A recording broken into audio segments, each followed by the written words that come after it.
Hello and नमस्कार दोस्तों, आपका हमारे चैनल में स्वागत है रिएक्ट विद फैक्ट।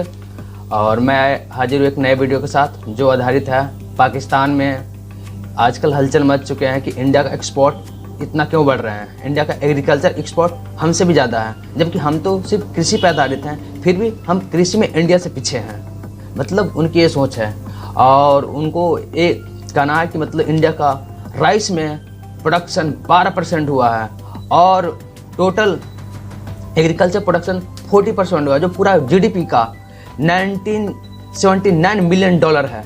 मतलब ये सब चीज़ें देखकर उनको पता नहीं अचानक क्या हो गया है, मतलब तिलमिला सा गए हैं कि इतना इनकी जीडीपी में इंक्रीजमेंट होगी कि पता नहीं हम कहाँ ठहरेंगे। तो आज का वीडियो हमारा इसी पर आधारित है और ये वीडियो कैटलिस्ट रिकॉर्ड का है, जो आप देखिए और मज़ा लीजिए। ठीक है, चलिए मैं अपना वीडियो स्टार्ट करता हूँ।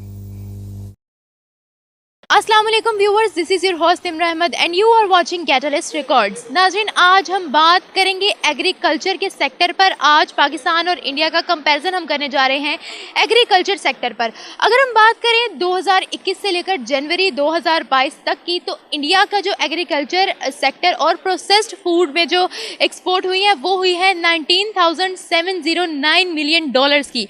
इसके अलावा इंडिया ने अपने राइस प्रोडक्शन को भी इंक्रीज़ किया है, वीट प्रोडक्शन को भी इंक्रीज़ किया।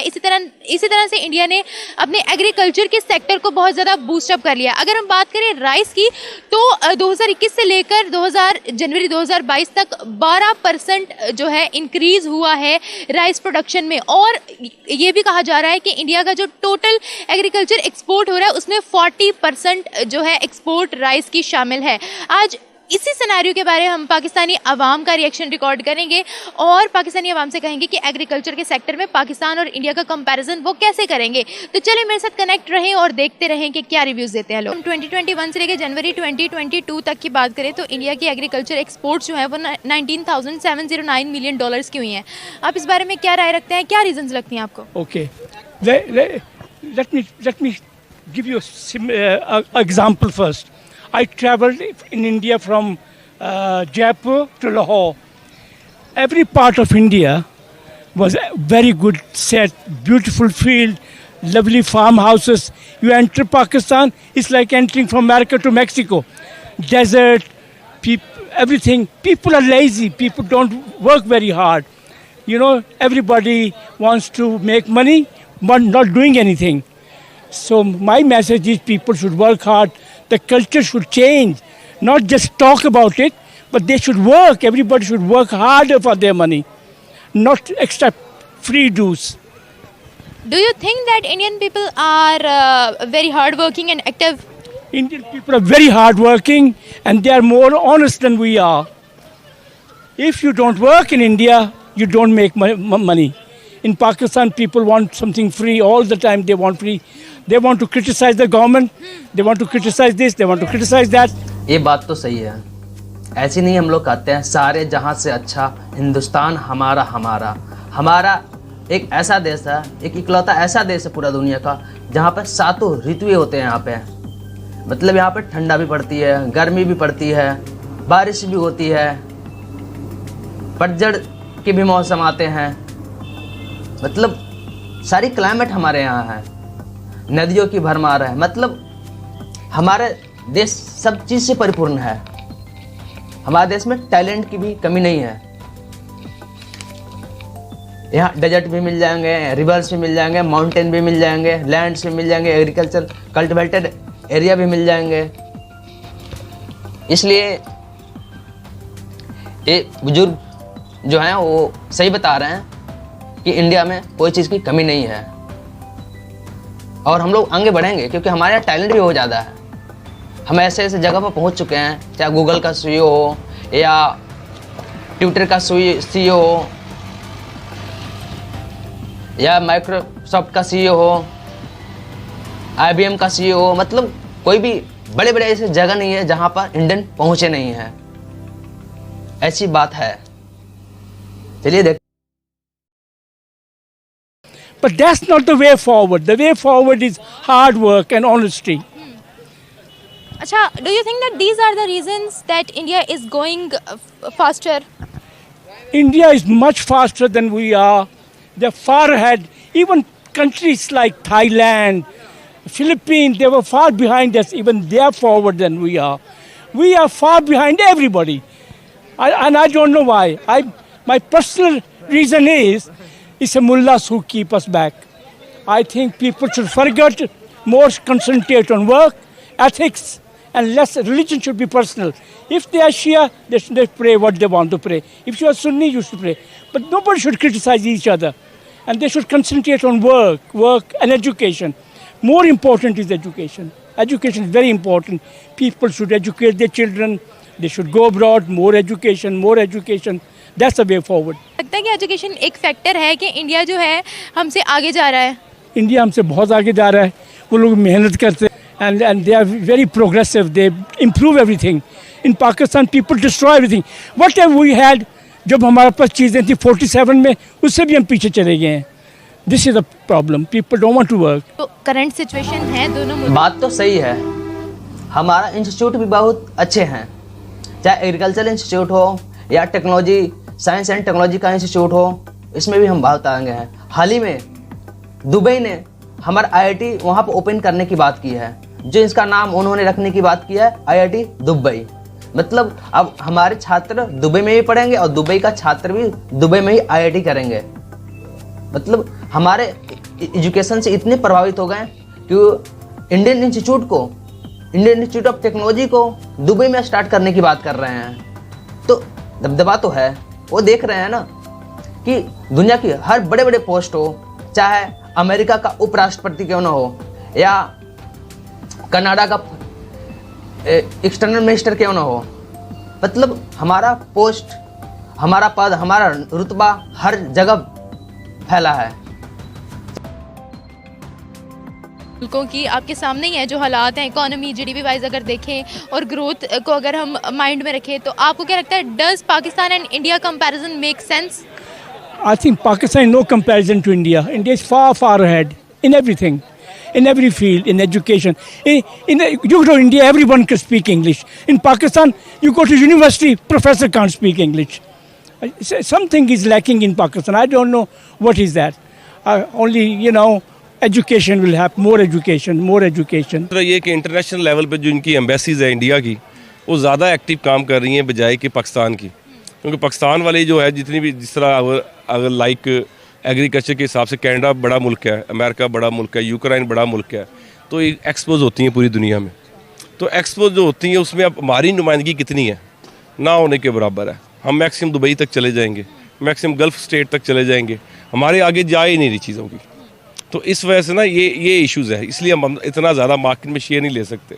अगर हम सिर्फ आप पोटैटो को ले लें, आलू को ले लें, तो जो आलू है वो हमारे वन ऑफ द बेस्ट हम लोग प्रोडक्शन होती है. इवन के पेप्सी का जो मोर देन 70% जो प्रोडक्शन है वो भी पाकिस्तान में हो रही है. इनके बड़े बड़े वेयर हाउस भी पाकिस्तान में. एक्सपोर्ट कहाँ पे हो रहा है, मैक्सिमम कहाँ एक्सपोर्ट हो रहा है, कतर में हो रहा है, सऊदीया में हो रहा है. अभी यूरोप पूरा खाली पड़ा है, आपका इधर मलेशिया पूरा खाली पड़ा है, ये एरिया सारे खाली पड़े हैं. तो हमारी जो है ना वो नॉलेज नहीं है लोगों को आगे. वो हम लोग, हमारी एम्बेसी उस तरह काम नहीं की जिस तरह इंडियन एक्टिव है और उनकी हर जगह पे नुमाइंदगी है. अब एक बंदे को बात अगर मिलती है ना तो वो पूरे अपनी कम्युनिटी को बताता है. हमारा इशू ये है कि हम तो कम्युनिटी को भी पूरी नहीं बताते. तो इस वजह से हमारे जो शेयर है मार्केट में वो कम है इंडिया की निस्बत.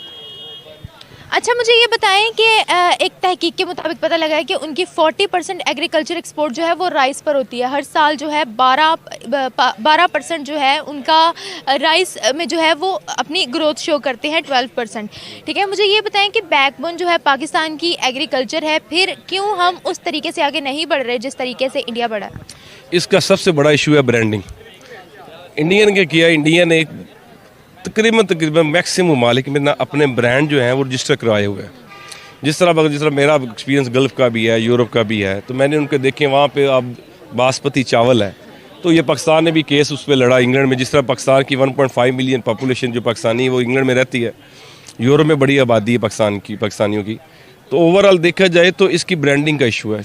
इंडिया वाले क्या करते हैं, ये जिस मुल्क में जाते हैं वहाँ पर अपना ब्रांड रजिस्टर करवाते हैं. उस ब्रांड के नाम से वो चावल चाहे पाकिस्तान से ले लें, लेकिन नाम वो अपना सेल करते हैं। अभी ये पाकिस्तान ने एक केस जीता भी था, जिस तरह हमारा एक नमक है पाकिस्तान का, या ये चावल है, बासमती चावल पाकिस्तान के वन ऑफ द बेस्ट चावल है, लेकिन ब्रांडिंग किसकी है पूरी दुनिया में? इंडिया की, जिसकी वजह से इंडिया ज़्यादा शो होता है कि जी इंडिया है, ये कर रहा है। ताकि ये पूरी की पूरी झूठ बोल रहे हैं। इन्हें झूठ बोलने की आदत है, प्रोपेगेंडा फैलाने की इनको आदत है।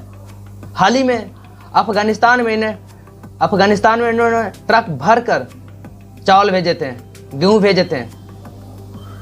अफगानिस्तान वालों ने बहुत लताड़ा इनको।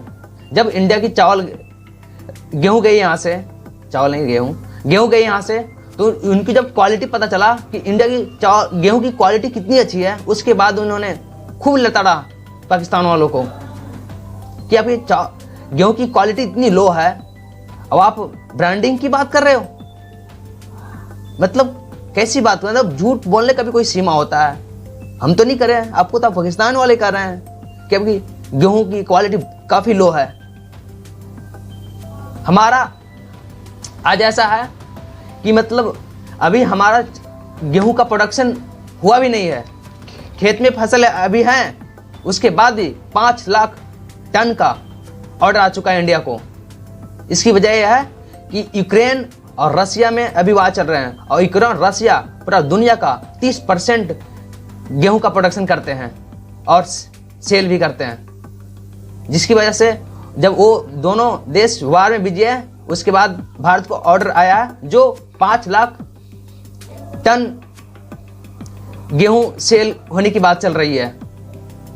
हमारी ब्रांडिंग है, तभी तो हम झूठ नहीं बोलते हैं। आप बोल रहे हो ना कि हम आपका बासमती चावल को खरीद कर हम यूरोपियन कंट्री में बेचते हैं, ऐसा कुछ नहीं है। हमारे यहाँ पंजाब, हरियाणा, पश्चिमी उत्तर प्रदेश में पूरी की पूरी बासमती चावल का ही प्रोडक्शन होता है। आप आकर सर्वे भी कर सकते हो। पाकिस्तान की प्रोडक्शन भी कम नहीं है, तो मेन इशू जो है वो ब्रांडिंग का है। पाकिस्तान को ब्रांड की तरफ आना चाहिए, अपने ब्रांड रजिस्टर कराना चाहिए, और अपने हर ममालिक में ना जो जितने भी स्टोर्स हैं वो अपना ब्रांड रखना चाहिए। आपको नहीं लगता कि इंडिया जो है मेड इन इंडिया पर फोकस कर रहा है, इसीलिए वो कामयाब है? हम मेड इन पाकिस्तान पर फोकस कर ही नहीं रहे। 100% यही बात है। 100% मेड इन इंडिया करता है, इसलिए आपको इंडिया नज़र आता है। हमें क्या पता है ये अंदर चावल पाकिस्तान का है कि इंडिया का? वो तो मेड इन ठप्पा लगा तो पता चला। हम तो देखते हैं कि इंडिया के प्रोडक्शन का जो सिस्टम है वो बहुत ज़्यादा बढ़ रहा है, मैन्युफैक्चरिंग बहुत ज़्यादा हो रही है इंडिया में। मेक इन इंडिया की जब उन्होंने पॉलिसी बनाई है, तो उसके बाद से मैन्युफैक्चरिंग उनकी अपनी कंट्री में स्टार्ट हो गई।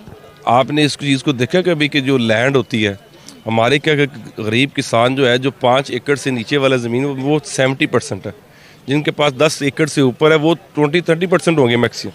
अब कल्टीवेशन कॉस्ट कितनी ज़्यादा है वहाँ पे, अगर हज़ारों के एकड़ के हिसाब से, सैकड़ों एकड़ के हिसाब से वो एक ही दफ़ा कल्टीवेट करते हैं।